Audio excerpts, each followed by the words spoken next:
We've all been there. You see that must-have item you got to have, and the next thing you know, you bought it, you're at home and you're wondering why you bought it or if it really works with your budget. And I will tell you, my friends, this affects everyone. It even affects people who have money. Oftentimes you see somebody where they say they're going to go to a conference, but they're not going to spend any money. And the next thing you know, they're enrolling in a $50,000 or $100,000 program. Now, sometimes that makes sense. I get it, but it's got to work with your budget and it's got to be part of your bigger picture plan.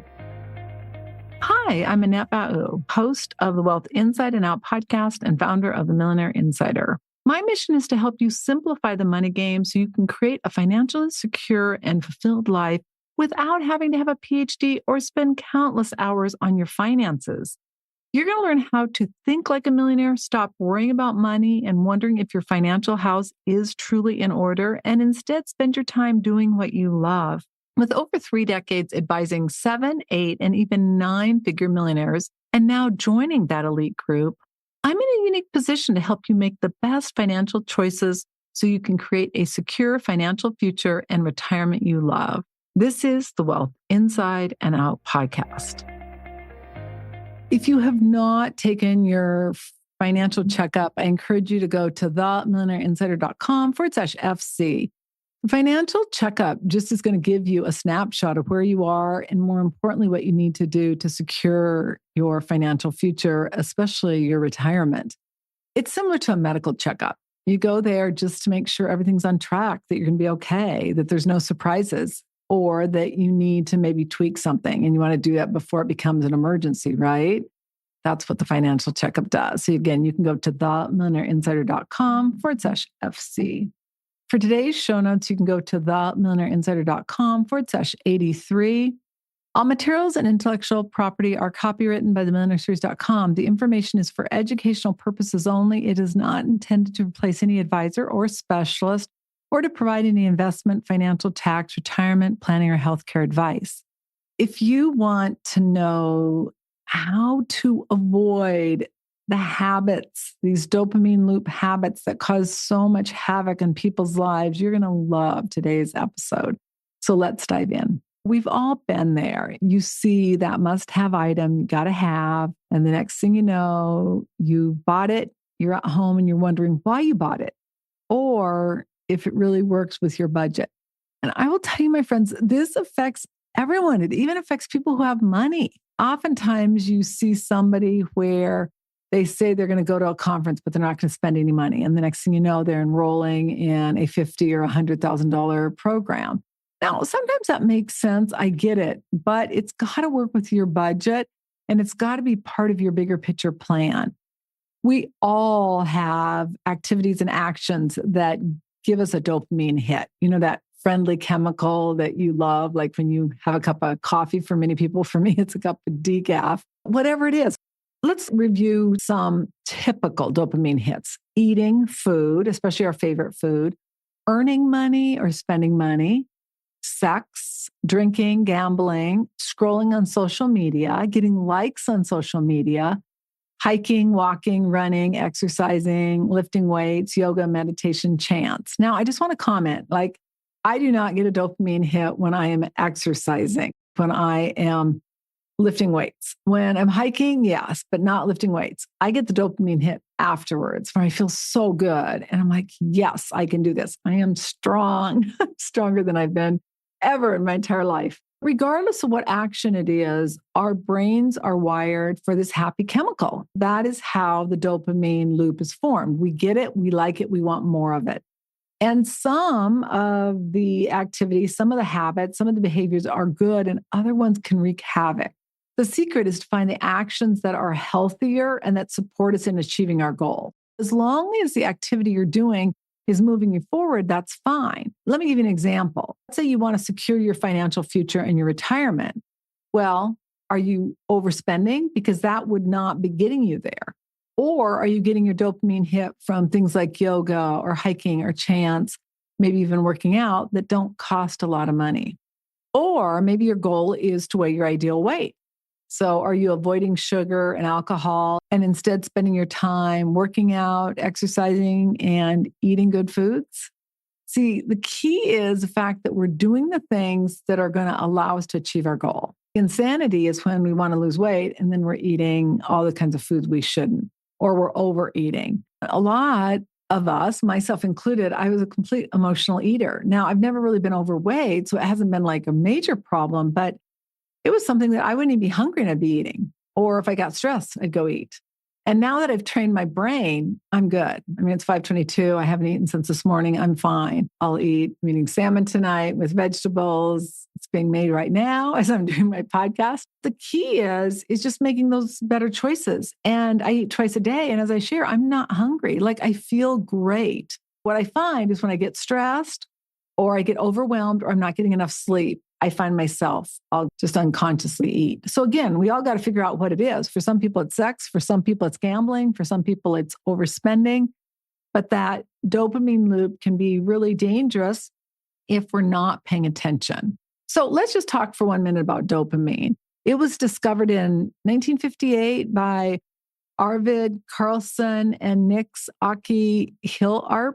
And I hope I did their name a service. But they were researchers in Sweden, and they were out of the National Heart Institute of Sweden. They found that dopamine is critical for a variety of brain functions. And for example, sleeping, focus and attention, thinking, and motivation.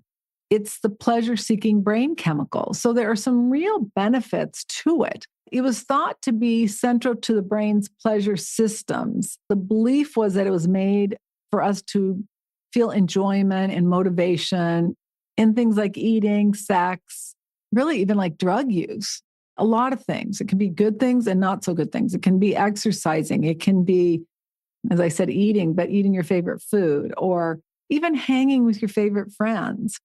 Research has now revealed that dopamine is also a key to seeking behavior, meaning it makes us desire and search and increase our actions so that we are getting what we want. It can fuel our curiosity and also drive us for more information. Researchers Ken Berridge shares that there are two complementary systems, wanting and liking. And dopamine is part of that wanting system. It propels us oftentimes into action. The liking system, on the other hand, makes us feel satisfied. So it allows us to pause our pleasure-seeking behavior that wanting system is going to want. Now, the key here is that the wanting system is oftentimes stronger for most people, especially if you have an untrained brain. That leads to that endless loop, that dopamine money loop or that eating dopamine loop, where it can become really problematic if you don't have control of your emotions or how you are feeling and what you are doing. I'll give you some examples. Earning money regardless of the toll it's taking on your life, meaning you're working all the time, but you don't ever have time for your family. Spending money that you need to save to secure your financial future or retirement. Gambling or consistently purchasing lottery tickets in hopes of a brighter financial future. The list goes on and on. Eating food because you're bored, eating food because you're upset, eating food because you're emotionally triggered. All of those things are examples. So let's talk about the money dopamine loop. For many people, earning money engages our dopamine loop. And as a top producer for over 22 years, I can share with you firsthand how powerful it is.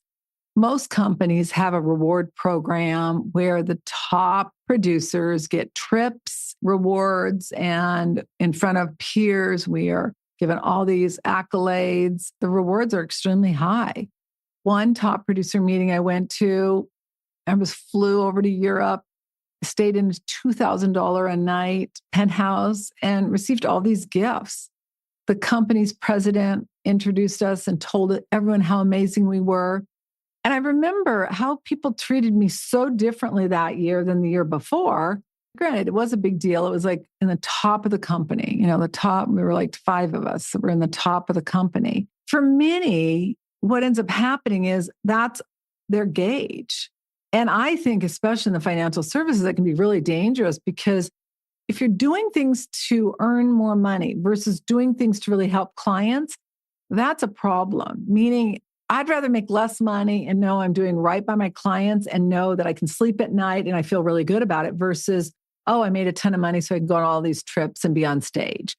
But, it's addictive. And some people get caught up in that. All you have to do is read a report of people who maybe they were legitimately making money, but then they get to the point where they start making bad choices and it's just a disaster. So you just got to be aware of that. And you might not be in the financial services. You might be in a different industry. You might be in a law firm. Same thing. The people who are making the most money are rewarded by becoming partner. And so you got to be aware of what you're motivated by and what is feeding that loop, because it can cause unethical behaviors with people desiring to experience that money dopamine loop or a food dopamine loop or a sex dopamine loop or whatever it may be. Now, on the flip side of it, a lot of people get a hit when they spend money. The attention we get when we drive up in, a new car with a new outfit is a high for many people because why? Their intrinsic value is based on the feedback they get from out there. They are uncomfortable being alone. And I can appreciate this. It's taken me years to get to really like myself. I grew up I never liked myself. It's never enough. And it's kind of like the disease of more. You get your first million, second million, your fifth million, your 6 million. And at some point you realize another million is not going to solve the issue of not liking yourself. I think some people, it's really scary. Other people do the work so they can really create a relationship with themselves and love ourselves regardless of our imperfections, which we all have, right? That's so important to understand where you're getting fed. Is it from earning money? Is it from spending money? Is it from being seen by people or looking like you have money? When our primal brain, which is known as our emotional child brain, runs the show instead of our prefrontal cortex, which is our rational and logical brain, we get into that loop of earning money and spending money. Some people are not able to interrupt that loop. That's what causes broke, because this is what I figured out is that somebody said, well, how do you become wealthy? The key of becoming wealthy is you've got to get out of that loop. Accumulating wealth, in my opinion, is more of a healthy drip as compared to a hit. Like when you're earning money or spending money, it is just so exciting. And you're on this almost like this treadmill. Whereas when you shift and you go to accumulating wealth, you're no longer getting the accolades, you're no longer getting the attention. It's much more of an internal issue. I think it's also, I'm not saying everyone, but it's less about the money. It's more about the impact you're making. Because accumulating wealth, now I'm sure for some people, they feel really good about accumulating wealth and not really looking like they have money. Obviously, some are not doing it that way. But when you start getting to the point, and maybe it's a spiritual thing, it's an ethical or moral thing, whatever it may be, when you can get to the point of where that's just a byproduct of what you get for being successful, I think that's when you really can have a lot of peace of mind and you really can get out of that loop. Again, you got to look at yourself, see what works for you, but it's important to understand how addictive making money is and spending money. The bottom line is people who cannot interrupt that loop end up broke in retirement. I cannot tell you how many people who have made so much money during their career. They should be wealthier than I am. And I got to be careful what I say here. I will say this much, not just with some people I work with, but also with people I know as far as family and friends who have made, in some cases, 10 times what we have made in a year. 10 times. That's a lot of money. And yet our net worth is 10 times theirs. And why is it? It's because they're in that loop, making money, spending money. I said to one person one day, because they were giving me grief about, how much money we've got. And I said, the only difference between you and me really is that you spent your money on toys. We've spent our money on appreciating assets, real estate and stocks, and assets that are growing. And I could hear a pause and it's like, you're right. And it's like, yeah, I am. And I've had the ridicule where it's like, oh, you're too conservative. Oh, you're not having enough fun. I've enjoyed my life and I'm really enjoying it now. And that's the key. Like I'm really enjoying it now where I don't have to work. I have a choice and I've got the freedom and the flexibility that comes along with it. Now, this may not be you. You may say, well, no, I got this under control. Great. Most of us know someone close to us. It may be our partner, a child, a friend, somebody that's caught up in that loop. So it's helpful for you to understand it so that when the opportunity arises, and if you have that kind of relationship, you can support them because nothing good is going to come from it. Meaning, it's not like you're going to get away with it. You pay the price, and that's the problem. I can remember early in my career, I was talking with a friend of our family, and I was sharing how important it was to set goals and how important it was to just start investing any amount of money. And at the time, I was investing $25 a month. I had no extra money. And I can remember her laughing in my face. And this woman made money. She was making six figures back then. She just made money, never saved it. She had a wardrobe that was to die for. Well, fast forward, she has filed bankruptcy twice. She's now should be retired. And instead, she's still working. There's just not a free lunch, my friend. So please be aware of that. And if you have somebody that needs help, pass this podcast along to them. It could be a game changer for not only you, so that they're not destitute in retirement trying to ask you for money, but also so that you can help them so they can really build the confidence and get out of that loop so they can secure their financial future in life. Just in summary, earning and spending money is an external dopamine loop. Accumulating wealth is much more of an internal reward because we don't get that external reward like we do when we're making or spending money. So it's so important that you get that and you don't get caught up in that loop. All right, let's talk for 1 minute about Pavlov's research. He did it on anticipating a reward and cues. Interestingly enough, the dopamine system is particularly sensitive to cues that are signaling we're going to get a reward. And as you may recall, he had it with the dogs where they were going to get fed and then they expected to get fed. And if they heard a bell, the food would come down and then they'd eat. And then when they heard the bell, they just started salivating because they thought they were going to get fed, even if they didn't. So when there's a sound or a visual cue indicating a notification, it can enhance the addictive behavior. While many believe that the reward is the goal, it's really the anticipation that keeps the loop going. Like how you think you're going to feel after you have that cup of coffee, or how I think I'm going to feel after I have my morning decaf or my chocolate. But Robert Sapolsky discusses this anticipation dopamine connection in his research. Let me give you an example. If a company's vice president were stuck in a dopamine loop, constantly checking emails, messages, and notifications, their productivity would suffer and their ability to make high-level decisions could be compromised. This example explains the importance of managing those dopamine loops for personal well-being and for maintaining professional efficiency and effectiveness. It's the same thing if you overspend. So let's talk about breaking the loop. Part of the challenge to break the loop when you combine the anticipation and the release of dopamine, the happy chemical, is being able to get around that. Let's just say that when you buy something, you get a high.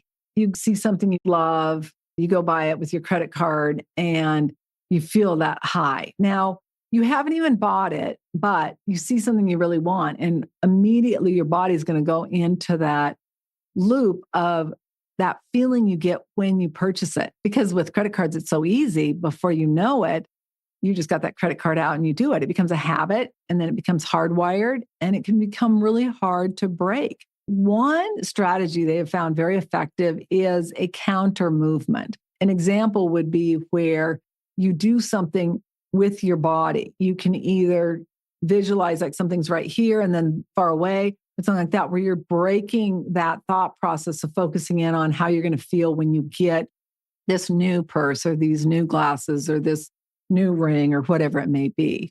Now, one of the things that can really help is a 3-day rule. And I'll link to that in the show notes. But another thing that can help is to leave your credit cards at home when you go shopping or only take a specified amount of cash. For beneficiaries of my clients, most of my clients are not spendthrifts. It's their kids and the beneficiaries that are.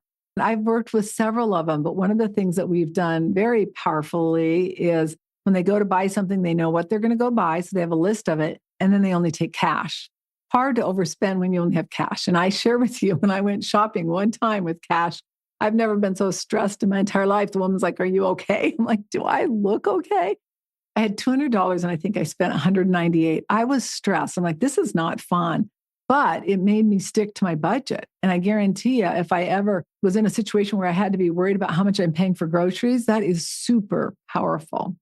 Some experts will tell you that if you start feeling the need to spend, to turn on some classical music or even high energy sounds. Now, I don't disagree with this. A few years ago, I would have said, absolutely, that's what you do. But I want to suggest an alternative. When you feel the need to spend, what I want you to do is I want you to do nothing. I want you to sit in that feeling. So you feel like you need another drink. Maybe you feel like you need to buy something. Maybe you feel like you need to eat something. I just want you to stop and just sit in it. Just sit in that space and process your feelings. What's going on? Well, I'm really not that hungry. I'm so stressed. I had a bad call with a client, or I got into a disagreement with my partner, or one of my kids isn't doing well, whatever the scenario may be. And I want you to just sit in it. Now, what I like to do, I like to look like I'm a third eye observing myself and just kind of explain, go, isn't it interesting that that triggered her? And that she's like in a loop because, something happened and now she's going round and round. Some people like to pretend you're describing it to a Martian. It doesn't matter what you do. It's whatever works for you. But the key is that you can identify what you're feeling. Because see, it's not so much the feeling as it is the thought about what happened. See, most people think that like this happened and then I feel this way. My partner yelled at me and then now I feel sad. No, your partner yelled at you. And so then you thought, my partner yelled at me. I don't like when my partner yells at me. It's not right when my partner yells at me. My partner shouldn't yell at me. And then you feel something. But if you saw it differently and said, boy, my partner is really stressed. He has to be stressed or he wouldn't have yelled at me. Then all of a sudden you feel a complete different emotion. It's really important that you get that because that dictates then what action you take and ultimately what result you're getting. What I want you to get is the fact that you'll be okay doing nothing. Now, initially, it's going to be hard. I share with you, I was addicted to eating. So I started doing intermittent fasting. So I was eating pretty much 3 meals a day, maybe 2.5 and a couple snacks. And then I would eat dinner and then I wouldn't eat until the next morning. When I decided I was going to only eat 2 meals a day and I wasn't eating mid-afternoon, oh my gosh, you would have thought that I was going to die. I literally went into this like I could die, like I'm not getting enough food. That was the first one. And the second one, it's so funny to think about. The second one was, I can't finish the day strong. Like here I am at 5:43, which is actually late for me eating dinner, but I'm like, oh, I could never finish the day strong. I couldn't have the energy to do this podcast. I have to eat something. And it took me literally, now I manifest really quickly and I can process really quickly. I think most people, it's going to take 18 to 254 days, on average 66. It took me about 2 weeks before I was like, hey, I can handle this. I'm not going to die. I'm not going to blow away. I've got plenty of fat on me. Don't worry about that. But it was so interesting. And what I found, the reason I found this so powerful is that you can then apply it in other areas of your life where you have challenges. Whatever the challenge may be, it's like things that cause you to react. And for me, it's like if things aren't going well with my kids or if something's happening, oh my gosh, it's so challenging for me to like stay out of it, not solve their problem, let them solve it. Just interesting from a standpoint, especially of money. My son that just graduated and, now he's getting into his job and he's much more likely to say, why aren't you paying for this? You guys have the money to do it. And it's like, this is your responsibility. And it is very, very difficult for me to do that because I'm like, oh, I want to make life really easy. That does not solve their issue. And so we've got to help them also manage their emotions, manage their money so that when they do inherit our money, if we have money we're leaving them, that they can better do that. And if we make it super easy for them, they never learn those valuable lessons. Once you get used to processing these emotions and just sitting in them, what I want you to do is to notice what emotions come up and more importantly, what you're thinking about the situation. As you go through this and as you train your brain, it's going to get easier. An addiction to a dopamine loop is more about emotions than it is about the activity, like overeating, overspending, or overdrinking. And once you learn how to process your emotions, which most of us are really bad at, it's so life-changing. The power of sitting in the emotion is that it trains your primal brain. Even though you feel the urge to take action or the fear that you could be eaten by a tiger, which is why our primal brain is there on fight or flight or always on guard or doesn't want to change things, by sitting in the emotion, you're training your brain that you're going to be okay. While that emotion may be strong, you can handle it. And as different situations come up and you feel triggered, you're going to understand that ultimately making the choice that allows you to sit in it and not react is going to be much better for you achieving your long-term goal, especially when it comes to money or it comes to weighing your ideal weight or whatever it may be. I hope you get this. This is so important because so many people are caught in that money dopamine loop. Sometimes the issue is triggered because your partner is not paying enough attention to you. There's other issues. I encourage you, if you need to, get a therapist who can work with you so that you can more effectively communicate your needs and not go down this loop that is going to wreak havoc for you and your family or even your kids, where you can more successfully help them, which sometimes can even be more challenging than helping yourself. So let's recap. For many, it can be so difficult to identify the root of their unhealthy spending habits, eating habits, whatever habits it may be. And it often comes down to an undeveloped relationship between the action they're taking and the happy chemical they want to get. And what they don't realize is that spending money or making money can be such a vicious cycle, and it's so driven by that chemical they want to feel. And if they can transition that to a healthier one by getting comfortable being uncomfortable, meaning sitting in that emotion they don't want to experience when they can't buy something or they can't eat something because they're just sitting and feeling. And I'm telling you initially, my friends, it is going to be a challenge. One of the things that's really powerful is to identify what you're going to spend, say, when you go grocery shopping or when you're going to eat. And I recommend you do it the day before because I like you to sleep on it. One of the things I've always said to my clients is before you go shopping, before you go grocery shopping, have that list. And then you can only buy things on the list. And then if you're really bad at grocery shopping like me, you don't go. You send your partner or you hire someone. It's so important that you do that because the long-term impact of that is going to be priceless. By learning more about dopamine and understanding where you get your dopamine hit. Like for me, I share with you, I do get it from my morning decaf. I let myself have really 2 cups of decaf a day. Sometimes I just have one, but one in the morning and then one around dinner time. I let myself have dark chocolate and nuts, typically a tablespoon of dark chocolate, maybe 2 tablespoons, and then a fourth to half a cup of nuts. That's really my eating as far as crazy food because I have blood sugar issues. So I eat really healthy, but those are my vices. My vices used to be a lot worse. I used to spend time eating popcorn all day long. I had no idea how bad it was for your blood sugar. And I ate a lot of carbs and I don't do that. I also did not realize, like from a standpoint of yoga and chants and meditation, even though I've done those for a long time, how much of a high I get from those, how good I feel, how much better I feel. For you, you just need to figure out what it is. Hiking, I get one. As I mentioned, I don't really get one from weight training, although the end result, how I feel afterwards, when I'm so much stronger than I used to be, and I just feel so much better. I encourage you to just kind of explore them and see different things that can give you a dopamine high that are much more in line with what you want to achieve. You're going to be so glad you did. So if you love the content, please open your Apple podcast on your iPhone and scroll down to the bottom, click 5 stars, and then also write a review. We really appreciate it. If you love the content of this podcast, please follow and subscribe to our channel so you get notified of episodes, and also give us a 5-star review and share a comment. We really appreciate it. Congratulations on taking another step to create a financially free life you love.